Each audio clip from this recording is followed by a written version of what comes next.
ঢাকা শহরের যানজটের তো কোনো হিসাব নেই, এটার জন্য কারো কোনো দায়ও নাই। এত সব ব্যাপার নিয়ে কথাবার্তা হচ্ছে, কিন্তু যানজট নিয়ে কোনো কথা হচ্ছে না। অতএব আমার গুলশান থেকে শহীদ মিনারে যেতে 2 ঘন্টা লাগলো। আমি আপনাদের বলি, ওইখানে গিয়ে আমার একটা নতুন অভিজ্ঞতা হলো। এই যে ক্যাপশন করেছেন না, জনদুর্ভোগ, এর মধ্যে খেয়াল করেছেন সরকার মানে উপদেষ্টা মন্ডলী একটা বৈঠকে বসছিলেন, সেইখানে তারা একটা প্রস্তাব গ্রহণ করেছেন যে যদি সরকারি কাজে বাধা প্রয়োগ করা হয়, জনদুর্ভোগ তৈরি করা হয়, তাহলে সরকার জনগণকে নিয়ে সেটা প্রতিহত করবে। মানে সরকার জনগণকে নিয়ে আন্দোলনকারীদের বিরুদ্ধে মাঠে নামবে, মানে তাই না? এটা হতে পারে। এবং এর পরে জনদুর্ভোগ হবার মতো কাজ সচিবালয় হয়েছে। সরকার জনগণকে নিয়ে তাদের বিরুদ্ধে কিছু করেছেন, বরঞ্চ সরকারের প্রতিনিধি তাদের সাথে বসেছেন, অনুরোধ করেছেন এবং একদিনের জন্য তারা কর্মসূচি পিছিয়ে দিয়েছেন। 8 দিন ধরে পল্লী বিদ্যুতের কর্মচারীরা আন্দোলন করছে। তাদের চেয়ারম্যানের বিরুদ্ধে তাদের বক্তব্য আছে, তিনি অন্যায়ভাবে বহু কর্মচারীকে চাকরিচ্যুত করেছেন। তারা বলছে তিনি মিথ্যা মামলা দিয়েছেন কর্মচারীদের নামে এবং কর্মচারীদের অন্তত 45 জনকে উনি জেলে পাঠিয়েছেন। তার বিরুদ্ধে আন্দোলন করছেন, 8 দিন ধরে আন্দোলন করছেন, কিন্তু তাদের যে সাপ্লাই অফ পাওয়ার, পল্লী বিদ্যুতের সরবরাহ বন্ধ হয়নি এবং এই 8 দিনে সরকার তাদের সাথে বসেনি। কিরকম লাগে আপনাদের শুনে? এইখানে সচিবালয়ের কর্মচারীরা একদম রীতিমতো সরকারি কাজে বন্ধ করে দিয়েছে, তাদের সাথে সরকার বসেছে, আর ওরা গিয়ে শহীদ মিনারে বসে আছে খুব রোল। আমি জিজ্ঞেস করলাম আপনারা কি রাত্রে থাকেন এখানে? হ্যাঁ থাকি। এখানে থাকেন কিভাবে? মশা কামড়াই অভ্যস্ত হয়ে গেছি আমরা। তার মানে কষ্ট সহ্য করে আছেন, কোনো জনদুর্ভোগ করেননি, কিন্তু তাদের ব্যাপারে কেউ করে এগিয়ে আসে নাই।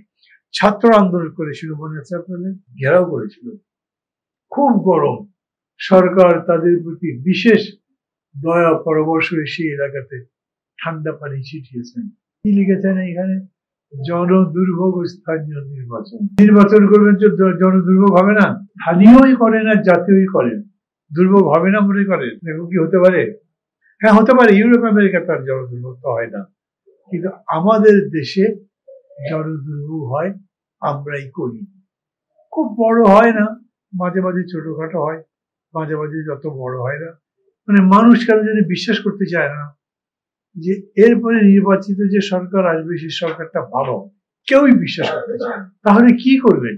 নির্বাচন তো হবে না। নির্বাচিত সরকারের প্রতি যদি বিশ্বাসটা হয়, তাহলে যেরকম কয়েকদিন আগে ক্যাম্পেইন হলো, ডক্টর ইউনূস 5 বছর থাকেন। তো কয়েকদিন আমি বক্তৃতায় জিজ্ঞেস করলাম, ডক্টর ইউনূস কিভাবে থাকবেন? উনি ভোট ছাড়া থাকবেন? আমি আপনাদের প্রত্যেকের বিবেকের কাছে প্রশ্নটা রাখি, উনি কি ভোট ছাড়া থাকবেন? থাকা উচিত হবে মনে করেন? সেই প্রস্তাব দেবেন? আচ্ছা, আজকে যেরকম করে ডক্টর ইউনূসকে ভালোবাসছেন, 5 বছরই যদি উনি ক্ষমতায় থাকেন, 5 বছরে এইরকম ভালোবাসা নিরন্তর থাকবে? স্বামী স্ত্রীর গভীর ভালোবাসায় 5 বছর ঠিক থাকে না। তো ডক্টর ইউনূসের প্রতি ভালোবাসা তো আপনার গিভ এন্ড টেকের উপরে নির্ভর করে। দাম বেড়ে গেলে আপনার মন খারাপ হয়ে যাবে। একদিন এটা কোথাও যদি হামলা করে মারপিট হয়, মন খারাপ হয়ে যাবে। একটা কড়া বক্তৃতা দিলে, বিবৃতি দিলে মন খারাপ হয়ে যাবে। ও একেবারে কচু পাতার পানির মতো জনপ্রিয়তা, ওগুলোর কোনো মূল্য নেই। ডক্টর ইউনূস 5 বছর যদি থাকেন বিনা ভোটে, সেটা কি ভালো কাজ হবে? হবে না। অতএব প্রথম একটা জিনিস বুঝবেন, আমরা যে বলছি এই নির্বাচনের পর যা আসবে তারা কি করবে, কথা ঠিক বলছেন, ক্ষোভের কথা ঠিক বলছেন, কিন্তু নির্বাচন ডিনাই করে আমরা দেশ চালাতে পারবো। যদি গণতন্ত্রে বিশ্বাস করেন তাহলে নির্বাচনের কথা বলতে হবে, নির্বাচনের পক্ষে বলতে হবে। এখন আপনি যদি ভোট দেন তস্করকে, তো সে ক্ষমতায় গিয়ে তো তস্কর বৃত্তি করবে। আপনি যদি চোরকে ভোট দেন, তাহলে সে ক্ষমতা গিয়ে চুরি করবে। তার জন্য তো তাকে দোষ দিতে পারবেন না। অতএব ঠিক করেন, আমরা ভোট দেব, কিন্তু চোর, তস্কর, গুন্ডা, বদমাশ, লুটেরা এদের ভোট দেব না। ক্যাম্পেইন করলে সেটা করেন, না হলে নির্বাচনের বিরুদ্ধে বললে কিন্তু আপনার কোনো লাভ হবে না, বরঞ্চ নিজের পায়ে কুড়াল মারবে, নাহলে আর্মি আসবে। মানে বাংলাদেশ কিন্তু একটা অদ্ভুত দেশ। দেখেন, ক্যাপিটাল হিলে আক্রমণ করলো ট্রাম্প। কেউ বলেছে এইবারে মার্শাল ল হবে? আমেরিকাতে মার্শাল ল হবে বিশ্বাস করেন আপনারা? ইন্ডিয়াতে মার্শাল ল হতে পারে মনে করেন? কিন্তু বাংলাদেশের মানুষ মনে হয় যে অপেক্ষা করে কবে আর্মি। কালচারে, চিন্তাতে কত বড় পার্থক্য। যতবার আমাদের দেশে আর্মি আসছে, শেষ পরিণতি কি ভালো হয়েছে? আইয়ুব খানের কথা বলেন, ইয়াহিয়া বলেন, তারপরে এরশাদ বলেন, ইভেন জিয়াউর রহমান বলেন, তাকে তো উইথড্র করতে চাই। মার্শাল ল দিয়ে দেশ চালাতে পারেন নাই।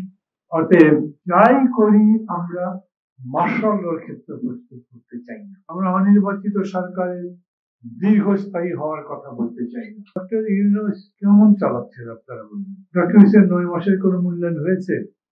আপনারা নিজেরা করেছেন? আগামী দিনগুলো কেমন যাবে ঠিক করেছেন? কোনো ইনভেস্টমেন্ট বাড়েনি, ঠিক বলেছি? প্রচুর পরিমাণে রেমিটেন্স কি একটা দেশের অর্থনীতির খুব শক্তিশালী কোন ইন্ডেক্স? এটা একটা ভালো জিনিস, খুশির খবর। কিন্তু শুধু রেমিটেন্স বাড়লে দেশের উন্নতি হওয়ার তো প্রশ্ন আসে না। আপনার ইনভেস্টমেন্ট বাড়তে হবে। আমাদের অর্থনীতির বাকি যে সমস্ত ইন্ডেক্স আছে সেগুলো কিন্তু খুব বেশি স্ট্রং এখন পর্যন্ত। এই যে সবাই আন্দোলন করছে, এই সবগুলো কি আওয়ামী লীগের দোষর নাকি? এই যে পল্লী বিদ্যুতের, এগুলো সব আওয়ামী লীগের দোষর? এখানে সেক্রেটারি যারা আন্দোলন করছে আওয়ামী লীগের দোষর? এরকম তো বলতে পারবেন না। সবাইকে আওয়ামী লীগের দোষর বলে আওয়ামী লীগ যেরকম সবাইকে রাজাকার বলতো, শেষ পর্যন্ত সবাই স্লোগান দিয়েছে আমরা সবাই রাজাকার। এটা এরকম হবে তো? এরকম করে দোষারোপ করা যাবে না।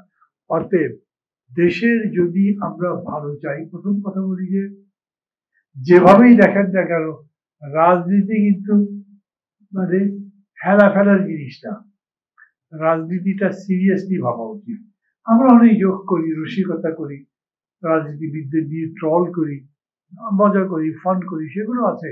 কিন্তু তারপরেও শেষ বিচারে রাজনীতি তো সমাজের কর্ম না। রাজনীতি হচ্ছে সমস্ত কিছুর নিয়ন্ত্রণ। ইভেন একটা প্লেয়ারের ভবিষ্যৎ নির্ভর করে ভালো রাজনীতির উপরে। কেউ যদি মনে করে যে না, সাকিব আল হাসানকে খেলতে দিব না, তো খেলতে পারবে না, লাইফই শেষ হয়ে যাবে। খুবই ভালো একজন গায়ক, পাকিস্তানে ছিল মেহেদী হাসান, সরকারের রোশানলে পড়ে মেহেদী হাসানের গানই বন্ধ হয়ে। এইরকম সংস্কৃতি বলেন, সাহিত্য বলেন, অর্থনীতি বলেন, ক্রীড়া বলেন, সবকিছু শেষ পর্যন্ত নিয়ন্ত্রণ করে রাজনীতি। তো গুণগতভাবে উন্নত যদি করতে যান, তাহলে তার সম্পর্কে আপনার ধারণা, জ্ঞানও স্পষ্ট করতে হবে। সেই ব্যাপারে আপনি বলতে যেতে পারেন, যাতে সেটা নির্মাণ করবার কাজে আপনার নিজের ভূমিকা থাকে। অনেক জ্ঞানের দরকার নেই তো, কারণ রাজনীতি হচ্ছে আপনার প্রতিদিনকার চলাফেরা, রাজনীতি হচ্ছে আপনার প্রতিদিনের আচরণ উচ্চারণ, রাজনীতি আপনার প্রতিদিনের আকাঙ্ক্ষা এবং তার বাস্তবায়ন অথবা ব্যর্থতা। এরকম করে যদি দেখেন, তাহলে গ্রামের একটা সাধারণ কৃষক সেও রাজনীতি বোঝে। কেন? তার পণ্যের মূল্য যদি না পায়, তাহলে গুড গভর্নমেন্ট। মানে এইরকম করে রাজনীতি বোঝা কিন্তু অত কঠিন কোনো বিষয় নয়, আমরা কঠিন করে ফেললাম।